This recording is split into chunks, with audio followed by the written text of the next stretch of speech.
Adventurer's Guide to Britain, we unearth adrenaline gold in the North Pennines. Amazing! I face a claustrophobic nightmare in an abandoned mine. What's next with?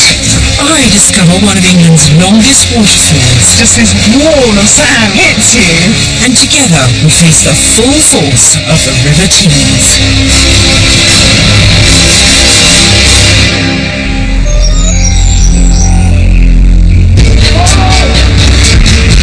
In this series we go in search of the Britain only the adventurous get to know. The hidden stories of our landscape and heritage. It takes endurance and strong nerves, but it's always worth it. Welcome to the Adventurer's Guide to Britain.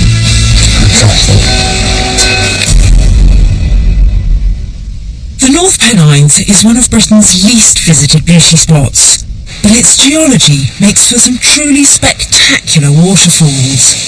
This is England's biggest, High Force. Well, we're in the North Pennines, and I told you, isn't this just beautiful, tranquil area?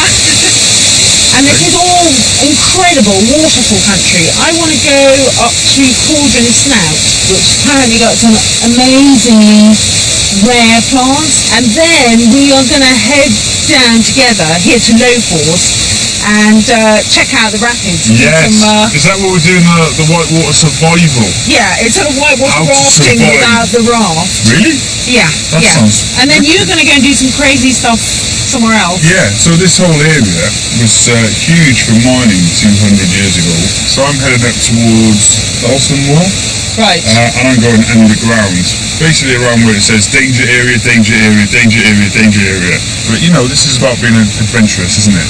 Well, listen, have fun down the mine. All right, I'm then. going to stay on the surface, and I'll catch you later. See you later! Cheers!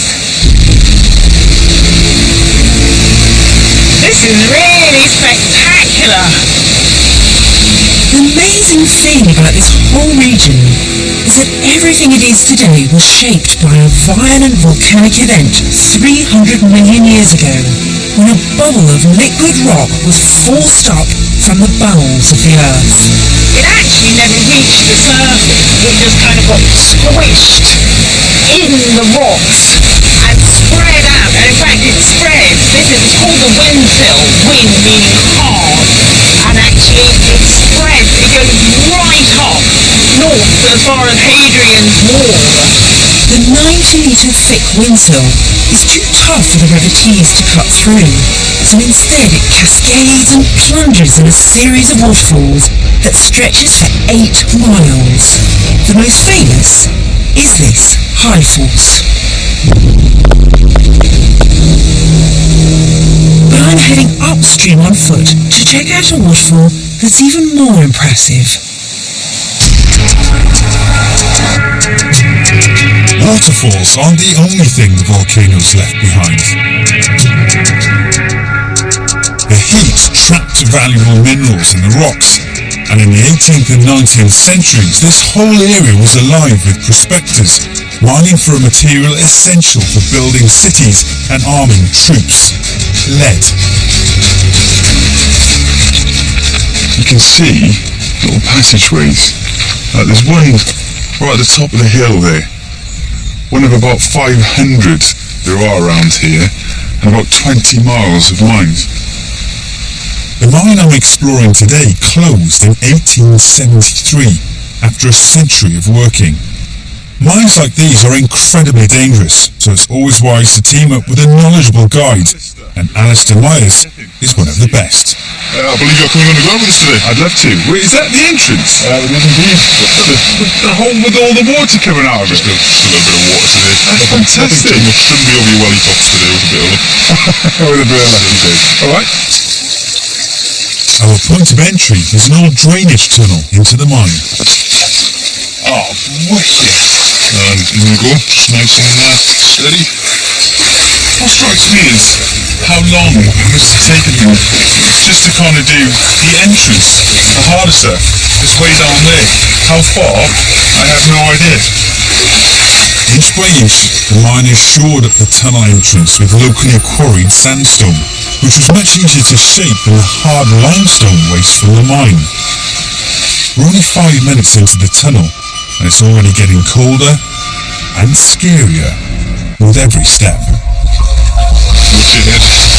This is one of the reasons that a lot of people don't like coming down here. Because of the loose rocks. Creepy.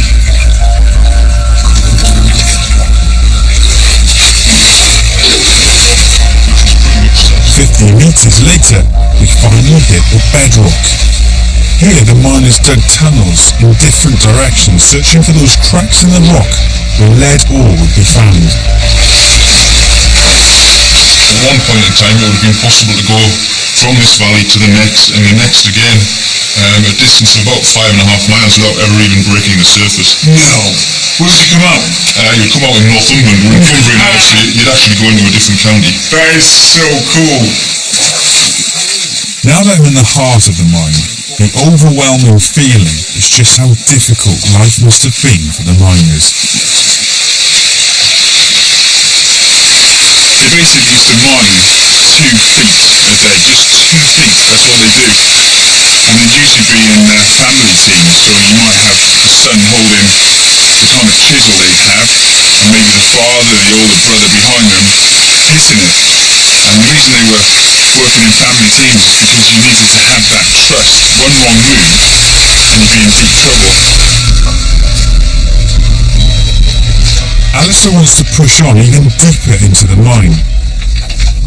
But to reach it, we have to lie flat and squeeze through a gap just 18 inches high. My goodness, it is a bit more difficult. I'm told even the most hardened of cavers are not keen on mines. They don't like all the loose rocks. And right now, I can honestly say, I don't blame them.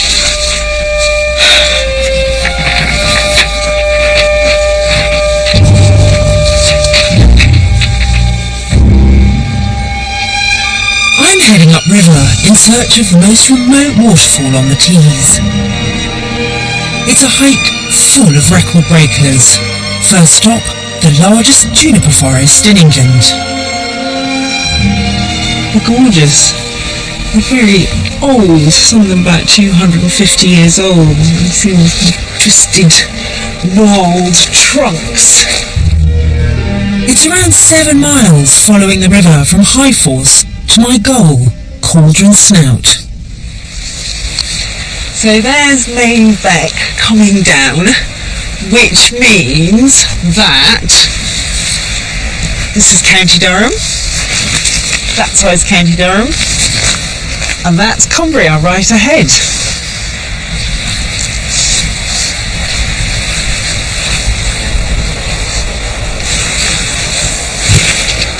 There it is, it's landed on that rock. It is a wheatear, and you see it's got that little white band on its tail that actually it used to be called white ass, but the Victorians thought that that didn't sounded a bit crude, so it gradually became softened to wheatear. But that's it, and probably that's who was calling. Gone again now.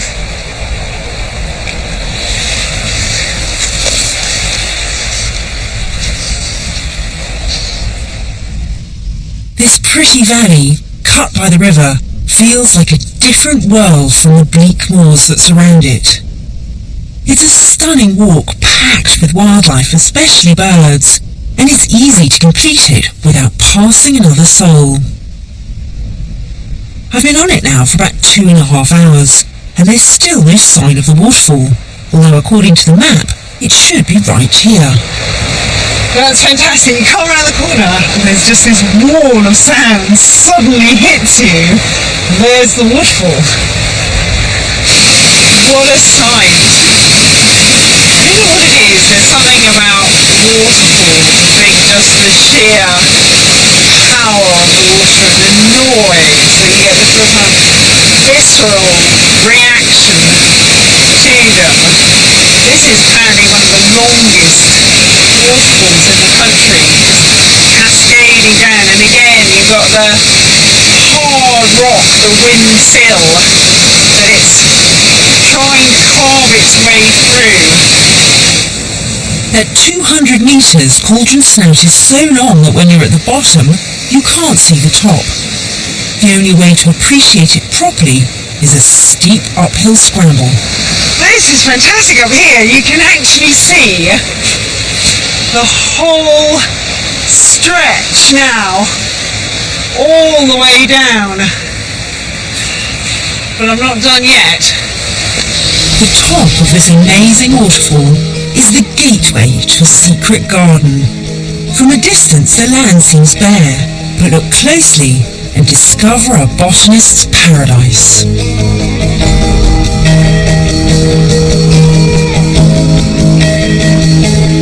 This highly unusual concentration of different habitats in one small area gives an exceptional variety of plant life. Look at these pretty flowers. This is bog asphodel, and its Latin name means broken bones, and the farmers used to believe that if their sheep ate them, their bones would break. And there is actually some element of truth in it, because actually these only grow in really poor areas, so that sheep that graze around these areas tend to be slightly malnourished and often have brittle bones, so the bones do break. The rarest habitat of them all is this stuff, sugar limestone, cooked by the same volcanic heat that formed the windsill, and home to these tiny alpine plants, rare survivors from the last ice age. I love this kind of bleak landscape, and then all these beautiful, pretty little plants that I've ended the day on. But it has been a pretty gentle day, so I'm ready for some high drama. Gethin and I are in Waterfall country in the North Pennines, an adventurous paradise shaped by ancient volcanic forces. While Charlotte's been enjoying life above ground, I've been crawling through a 200-year-old abandoned lead mine. Part potholing, part historical discovery. You need steady nerves and physical endurance to explore a mine like this. To complete my adventure, I've asked my guide Alistair Myers to give me a glimpse of the working face of the mine, once a massive vein of lead ore.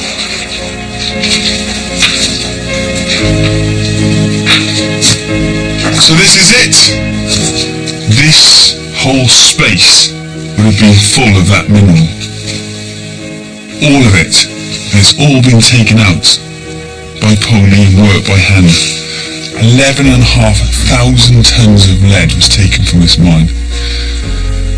Well, I'm genuinely blown away. This is incredible. This mine had to close when the price of lead fell, but what was left behind has been perfectly and naturally preserved. There's no dust to cover the walls, no spiders to spin webs, no sun, no decay. And when this underground time capsule is candlelit, it transports you back to that forgotten era. So it wasn't just miners that used to come down to chambers like this. There was one called the Ballroom back in 1901. There was a formal dinner held there.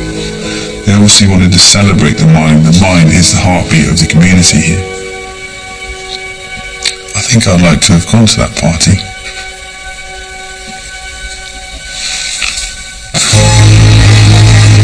It's day 2 and we're heading down the River Tees, from high falls to a series of rapids around low falls. We're here to try out a hot new adventure sport called whitewater tubing. Tubing took off around 5 years ago in Colorado, with local college kids using the inner tubes from car tyres to run the rapids. Our guide today, Lloyd Murray, is a tubing pioneer in the UK, and he's taken us to his favourite whitewater run, a rapid called Salmon Lake Cascade. Another 400 metres, then we move on to the island where the salmon cascade is. Water like this is obviously quite dangerous, so before we do anything there has to be a safety check. So Ken has joined Lloyd. Ken is a local expert on whitewater rafting, and they're just making sure everything's safe before we get in the water. The Windsor rock that makes this river so spectacular can also make it deadly. It isn't worn smooth by the current like most rock would be, so it's angular and sharp. Before we can take the rings through the white water, we have to pass a crash course in river safety. Lloyd's first lesson is all about learning how to get out of trouble in the water. The answer is to think like a salmon and listen to the mood of the river. It's warm, so you'll be very happy. You'll get to feel the water when you're in it, and you'll get a sense for the water, and it talks to you. Really, you can feel that water start to lift. I can't wait to talk to the river. Oh, it's alright. Sometimes she talks back. Really? Salmon use their fins to get out of trouble, but Lloyd has his own technique. What we're learning now is a barrel roll. Basically, you're in the current and you need to get into the quiet water, the eddy, which basically stops your flow.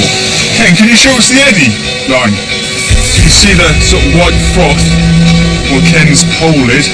Just over that is the eddy, still water, and that means safe.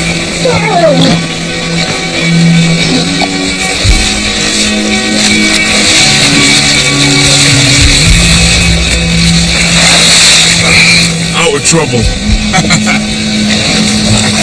These eddies are like lay-bys on a whitewater highway, and salmon use them as rest stops as they swim upstream. Straight into the eddy and you just stop dead.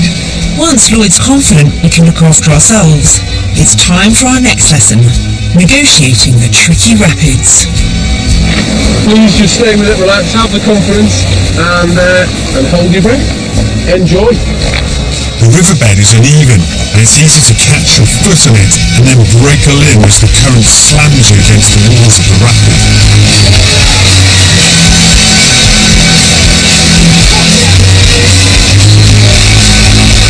Lloyd's solution is to make your body as stiff as a board and let the water take you under.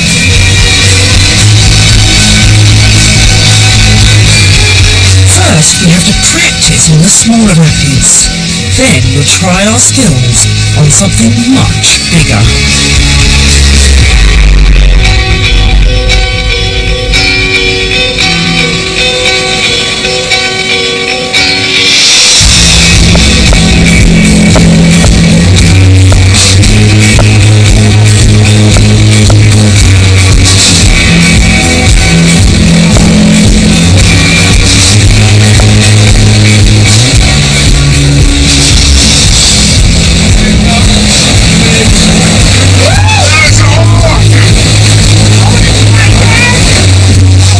Said the river talks to you. I thought he was having a laugh, but by lunchtime we're beginning to see the river with new eyes. And you can start to read it, like the flow in the middle, and then the little eddies, and the whirlpools, and then absolutely flat waves. You can definitely see the pulse where it's going like that, and imagine you feel that more when you're coming down it, because that's the big one, that's the one we've got to take on. Finally, time to tube. We're going to give you 3 attempts, and it's quite a simple goal. Stay on the tube from top to bottom. That's it. I'm going to use my salmon skills first to succeed. We'll let you go first. To make it down, you need to read the current and use your strength to stay as upright as possible. Fortunately, our teacher's been doing this for longer than anybody else in the UK. That's bad that I'm celebrating that. Well, we're going to be out as well. What happened? Your turn. I exited early, I thought I'd let you all finish.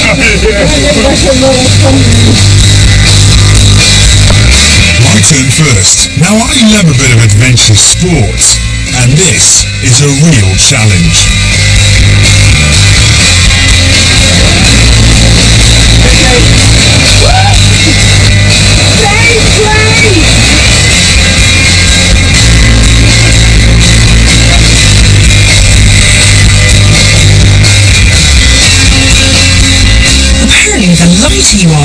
facilities to stay on the tube, so I should have the edge over Gethin in this challenge.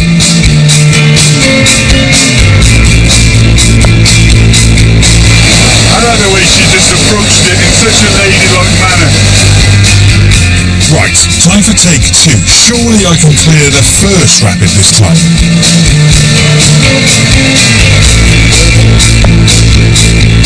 Obviously not.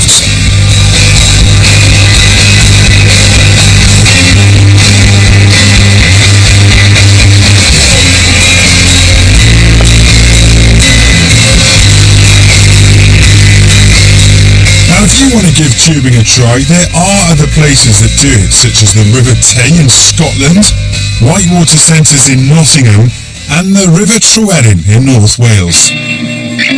It's our third and final attempt, and Gethin lets me go first. If I can just clear that first drop, I may be able to make it all the way.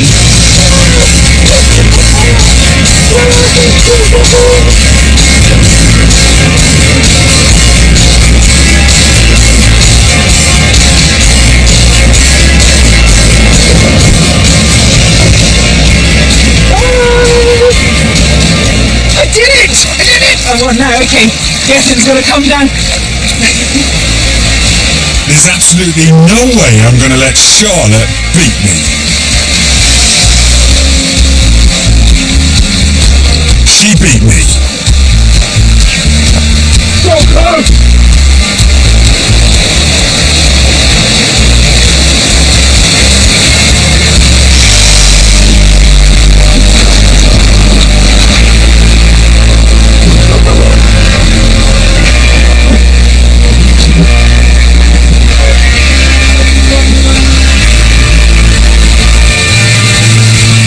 When you think you're in control of Mother Nature, she bites back. You are fantastic. You're a better salmon than I'll ever be. We've had a wonderful weekend of adventure in the North Pennines. It's been revealing, exhilarating, and well, just downright enjoyable. Can someone get my tube? What a playground! What a playground!